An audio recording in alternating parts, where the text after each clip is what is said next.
Hi, it's good to see everyone tonight. Glad you all are here. Uh, I don't think I've said this often enough. I really appreciate how you all have supported and participated in this. When we proposed doing this on Sunday nights and then Wednesday nights, I honestly, I had this was venturing into uncharted waters for me. I've never done anything quite like this, and I had no idea how it might go and whether or not you all would have the patience with me to be able to continue to do it. But I really appreciate it. I hope that it's been of some benefit. I hope, if nothing else, it's been an encouragement just to be able to see each other in the middle of the week. It doesn't, at least in my mind, it doesn't even come close to being in the same room and uh, being able to participate in that way. It's just not the same, but it's what we can do under the circumstances, and I'm thankful for that. So thank you all for doing this. Um, since the decision was made that we will be uh, returning to in-person classes on Sunday mornings, but not yet on Wednesday nights, um, that takes a little bit of pressure off of study in the Beatitudes. I had originally intended to cram it into 2 Wednesday nights, and with the technical difficulties last Wednesday night and just the pace at which I move through the material, um, cramming it all into tonight didn't really seem all that appealing to me. So I don't feel compelled to do that. We'll take. I don't intend for this to stretch out another, through the rest of the year or anything like that. But I don't feel compelled to finish it tonight. So we'll just take our time and look at the Beatitudes, and we'll um, mine what we can from the Scripture and from our discussion, and then as we will evaluate and see uh, what the interest is in continuing and in material for a continuing study. So, if you have suggestions, if you have anything that you would like for us to tackle during these studies going forward, um, at least we'll have continue online studies through the end of this year, and then we'll see what January looks like. But if you have any input, just let me know.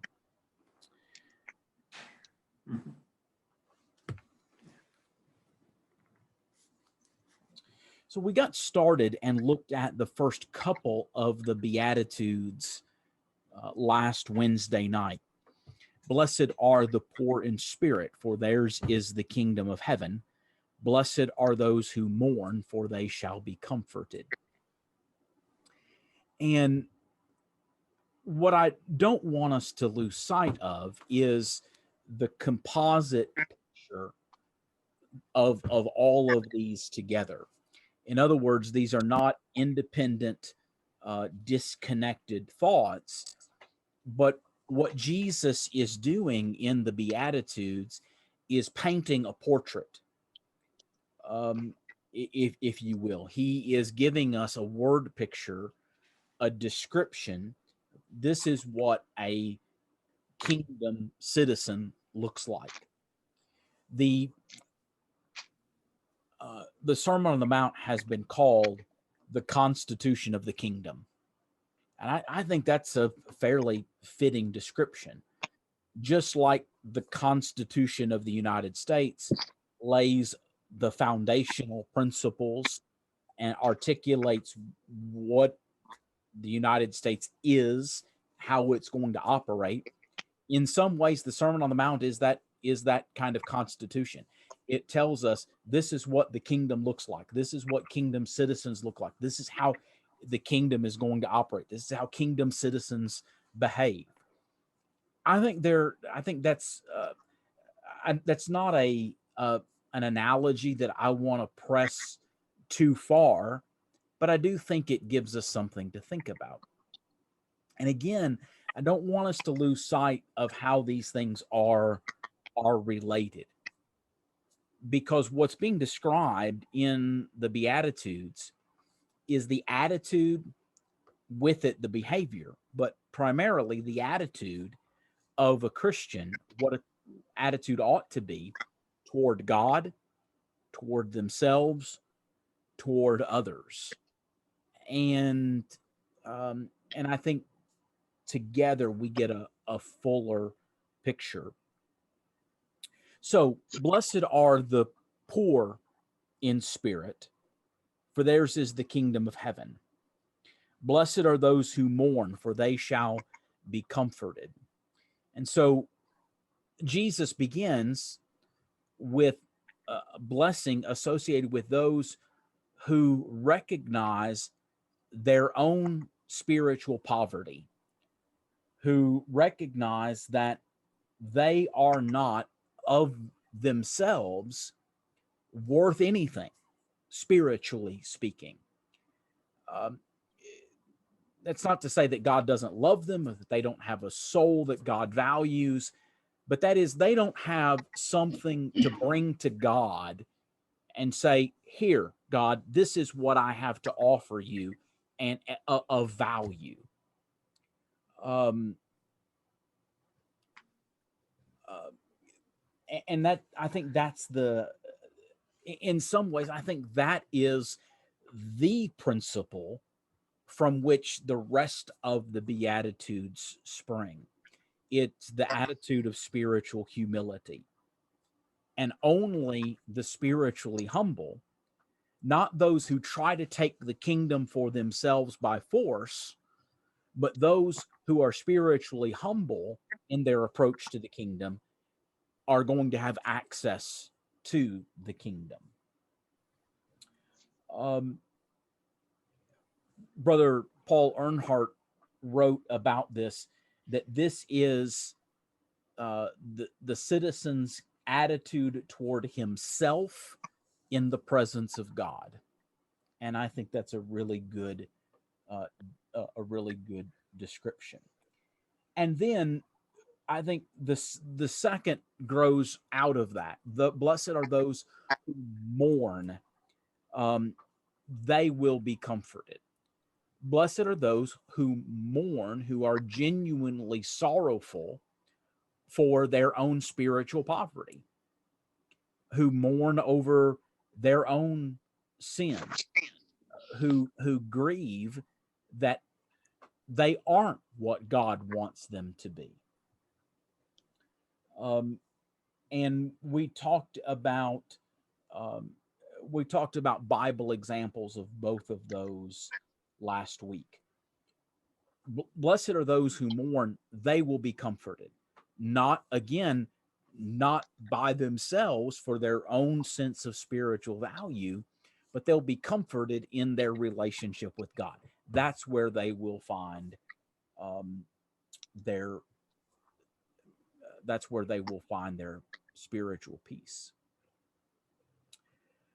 Does anybody have any question, comment, thought about those first two before we move into the third one tonight?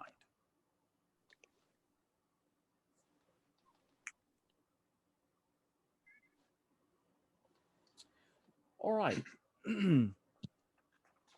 Verse 5, the third of the Beatitudes: blessed are the meek, or some translations say gentle. I think most of them use the word meek, and it is honestly my preference.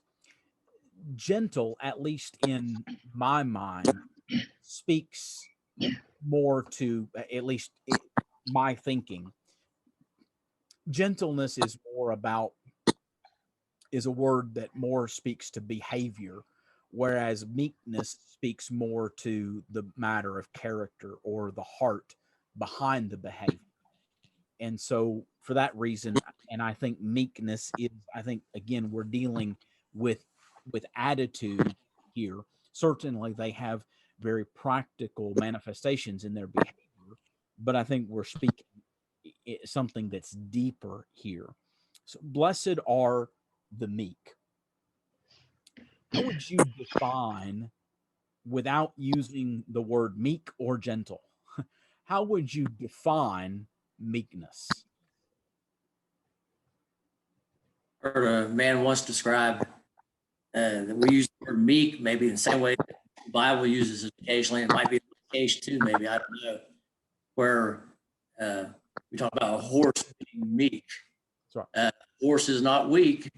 It can be gentle. It's controlled. And it's a spirit, like you were describing, of that individual, in this case, an animal. It's meek, it's tame, it's controlled, it has great potential, it disciplines itself, it can control itself.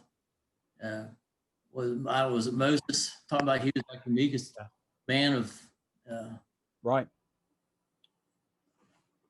Yeah, Numbers chapter 12, verse 3, Moses was the meekest man who ever lived. Some translations, instead of meek there, use the word humble, and certainly those are related terms. But when you look at Moses, you know, he's not a weak character by any stretch of the imagination. He's one of the great characters of faith, of spiritual strength, of resolve. He is a man of action, and yet that does not in any way take away from his meekness or his humility. So I think the same is true of Jesus. And Jesus is meek and lowly, but Jesus is anything. And so, kind of the 10-cent definition of the word that I heard growing up, and likely you've heard it too, meekness is strength under control. And the word actually, the original term in the original language of the New Testament was exactly that. It was a word that was used to describe an animal that had been tamed. It was used to describe an animal that had been brought into subjection. So you might think of a wild horse being broken, or an oxen being yoked. Jesus uses that imagery in Matthew, at the end of Matthew 11. And so that idea of strength that's being controlled, it's being harnessed, it's being channeled. It's not allowed to run roughshod. It's not allowed just to go crazy and do whatever it wants, but it's disciplined strength. And I think that is what we're talking about here, particularly in the face of provocation. And so, in other words, someone or a situation that wants to goad us, to provoke us. This is the disposition that, as we might say, doesn't take the bait. And that's the idea here.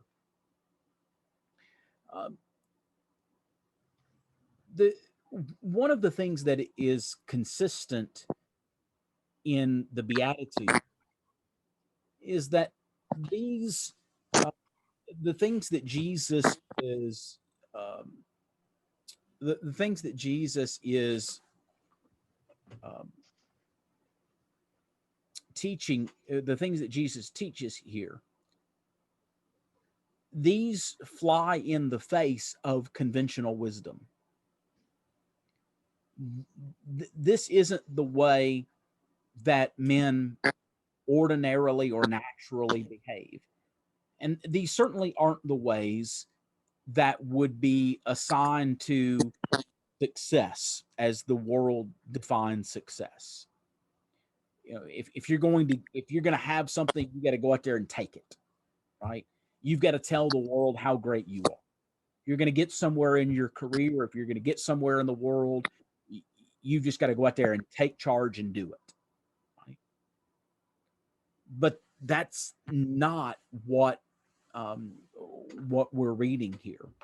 If there has ever been anything that is counterculture, it is the Sermon on the Mount. And so, and I think we see that in these.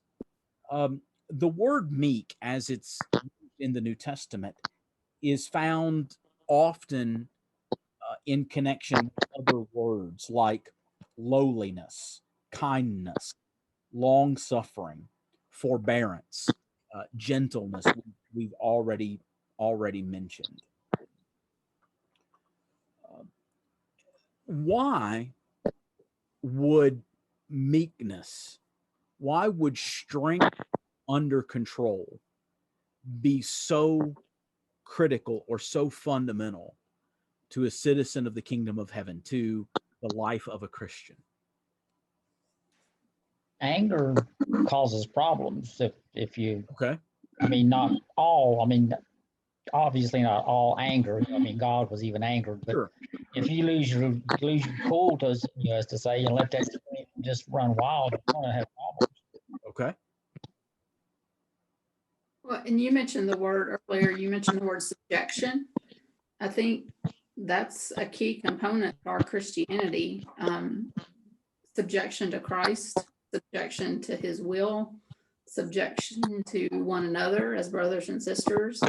And so it's just vital that we're not looking out for our own interest, that we're putting the interest of others in front of ours. Ephesians 5, before the whole section on wives and husbands, beginning in verse 22, verse 21 speaks of being subject to one another in the fear of Christ. And you referenced not looking out for personal interests, but the interest of others. That's Philippians chapter 2, in which Christ is set forth as the example. One of the things that comes to my mind in this vein is that we're going to have people who push against this,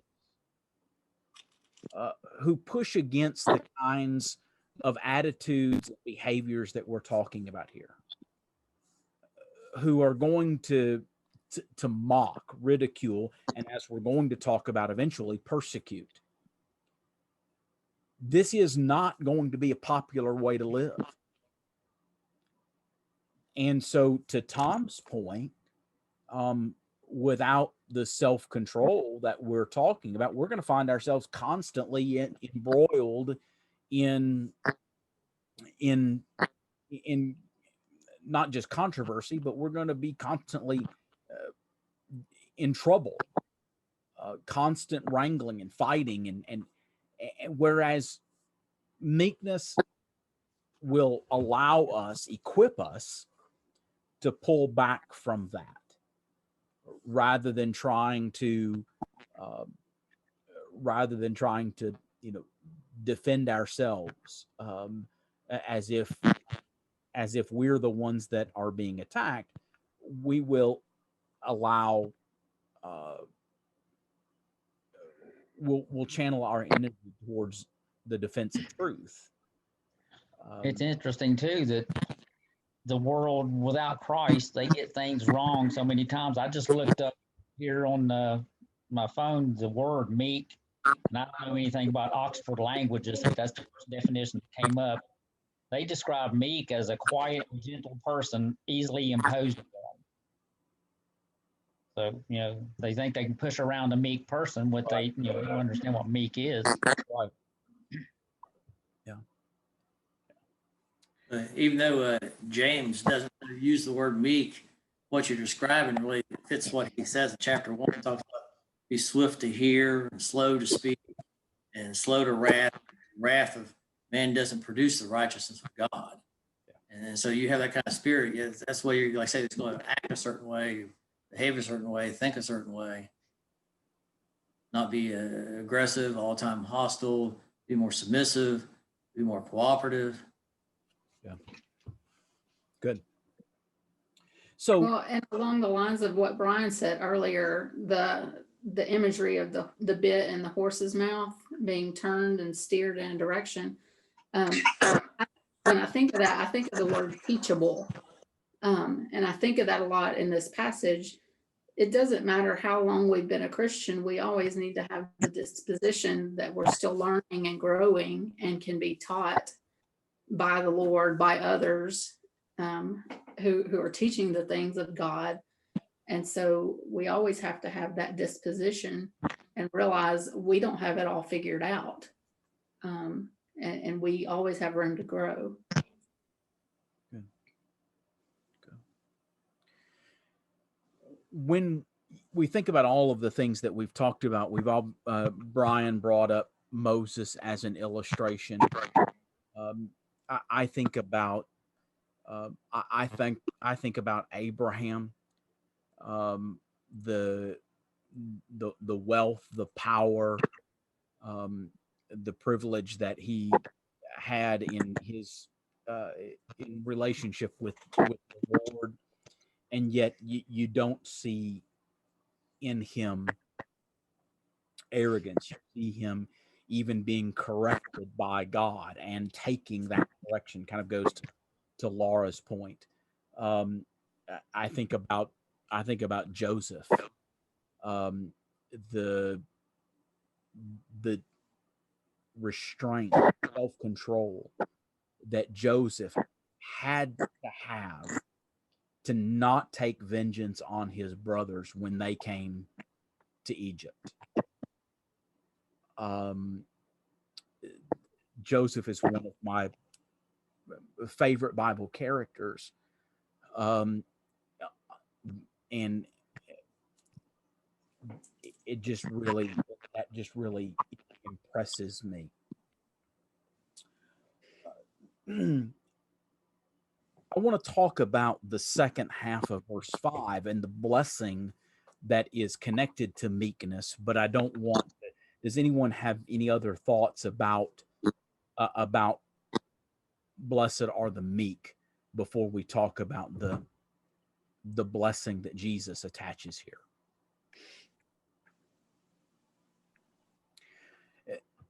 Of all of the blessings that Jesus mentions here, probably the one about which there is the most confusion, debate, and I think, quite frankly, misunderstanding is this one: they shall inherit the earth. There have been ideas that have been floated out there, particularly in connection with some premillennial thinking, looking for some kind of physical future fulfillment. But I don't think that's at all what Jesus has in mind here. And I think we can establish that on a couple of different levels.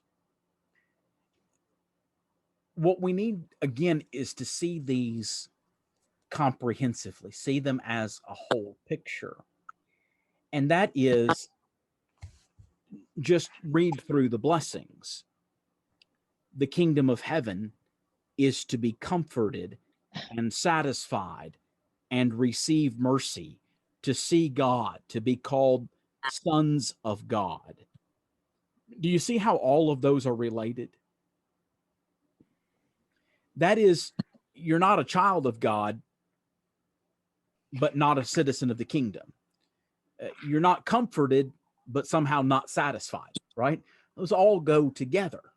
Does that make sense? Does everybody see what I'm saying? All right. So however we understand they shall inherit the earth, it needs to be consistent with all of the other blessings that are described in this passage. Are the other blessings described in this passage physical or are they spiritual? Spiritual. They're spiritual blessings. And so whatever is meant by they shall inherit the earth is intended as a spiritual blessing, one that is not necessarily synonymous with, but at least compatible with and complementary of the kingdom, comfort, satisfied mercy, seeing God, being called sons of God. Do you see what we're saying about those? Does that make sense?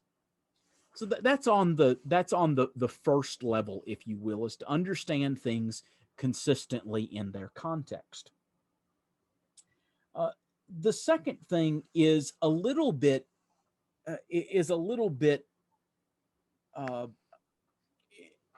maybe is a bit more of a challenge, but it's to understand language as it's used in its original context. So, what is the audience to whom Jesus is originally speaking? Well, the original audience to whom these things were being spoken was a Jewish, or at least primarily a Jewish audience. How do we know that? Well, we back up to chapter 4, verse 23. He's in Galilee, that's Jewish territory, teaching in their synagogues and proclaiming the gospel of the kingdom. Verse 25, large crowds followed him from Galilee, the Decapolis, Jerusalem, and Judea, and from beyond the Jordan. That's Jewish territory. And so it makes sense then that Jesus would speak in imagery that related to a Jewish audience. Furthermore, the content of the sermon. Jesus says, for example, in Matthew 5 and verse 20, unless your righteousness surpasses that of the scribes and Pharisees, you will not enter the kingdom of heaven. Scribes and Pharisees, were they Jews or Gentiles? Jewish. Those were Jews. That makes sense to a Jewish audience.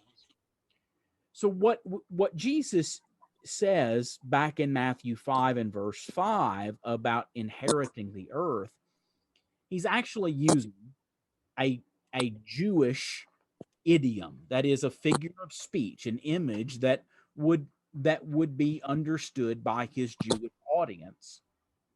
And it was a Jewish idiom that just simply meant God's blessings. The word earth that's used there, they shall inherit the earth, could just as easily be translated, they shall inherit the land. And so to a Jewish mind, you say they shall inherit the land. What does that make a Jewish mind think of? Original promise. Yeah, the promised land, right? The promise first made to Abraham and Isaac and Jacob, and fulfilled under the in the days of the Exodus, right? And so that's the idea, is God's blessing, the very highest blessing of God toward his people. And I think that is simply what Jesus is saying here. I think that's consistent with the context of the Beatitudes and the blessings that Jesus describes. And I think it's consistent with the language that Jesus uses to the original audience. And if we interpret that as some kind of physical earthly blessing, my question is, where else are you going to find that? Where else do you find evidence in the New Testament that that's what Jesus has in mind as a blessing associated with kingdom citizenship? It's a foreign concept. And so understanding that as a part of this picture, I think, is important. Does that make sense to everybody? Does anybody have any question about that?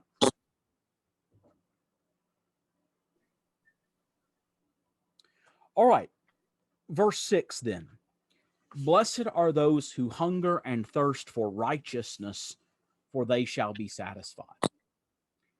And so there's a really, I think, interesting contrast that is set up here in the Beatitudes. Blessed are the poor in spirit. Blessed are those who are empty. And now blessed are those who want to be filled. They will be filled.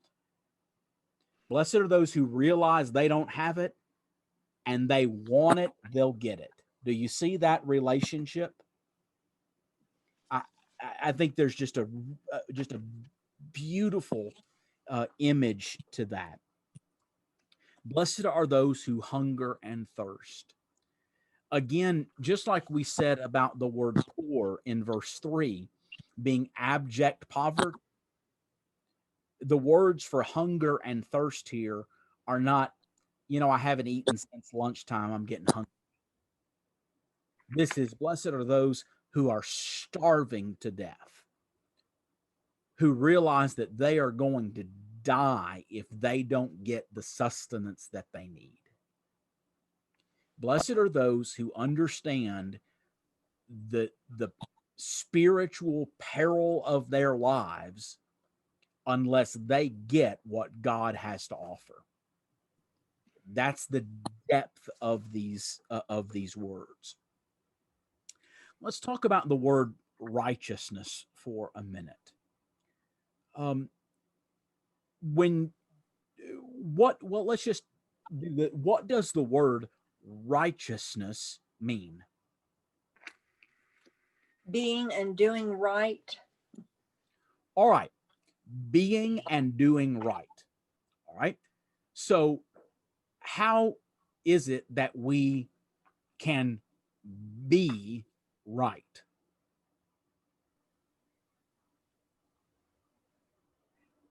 Only through God. All right. That's where so there is a sense of the word righteousness that depends on God. Okay. I can't be right in a relationship with God on my own because I've sinned. And on my own, I can't do anything about that sin. There's no amount of goodness I can do. If I've sinned one time, there's no amount of goodness that I can do to make up for that sin and be right with God all on my own. Right? And that's the sense in which the word is sometimes used, justification, or to be justified. God does the justifying. God does the justification.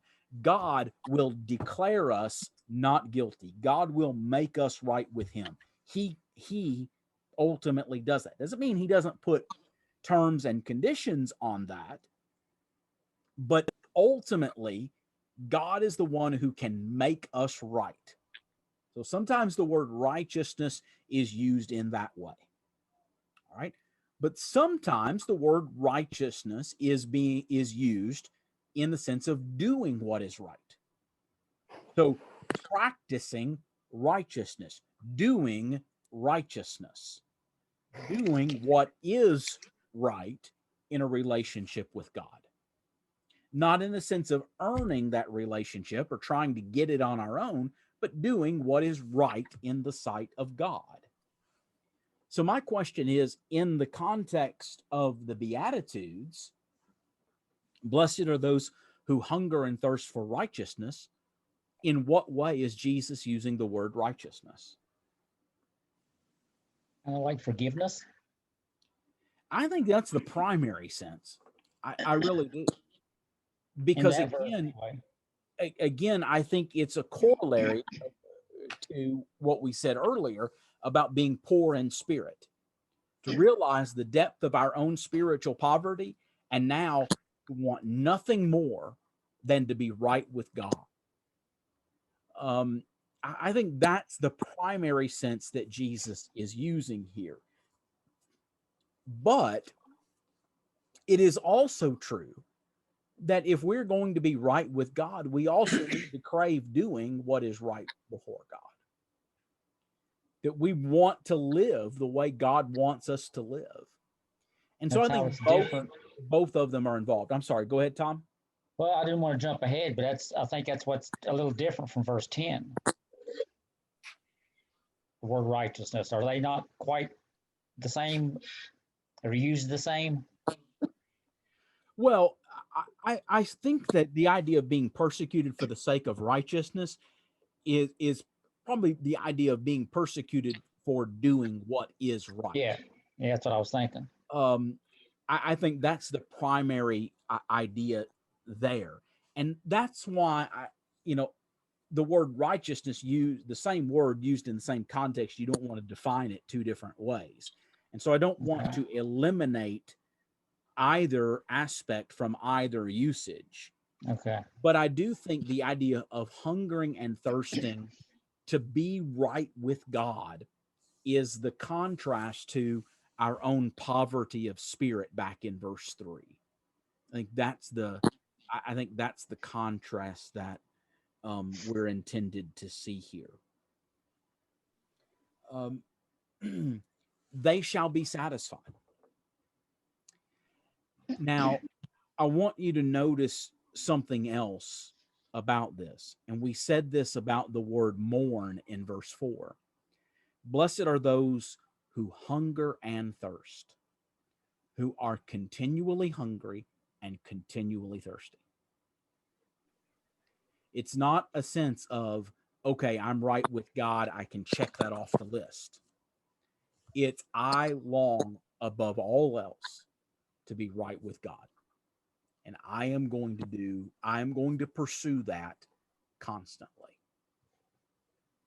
All right. We are about out of time for tonight. And so I'm going to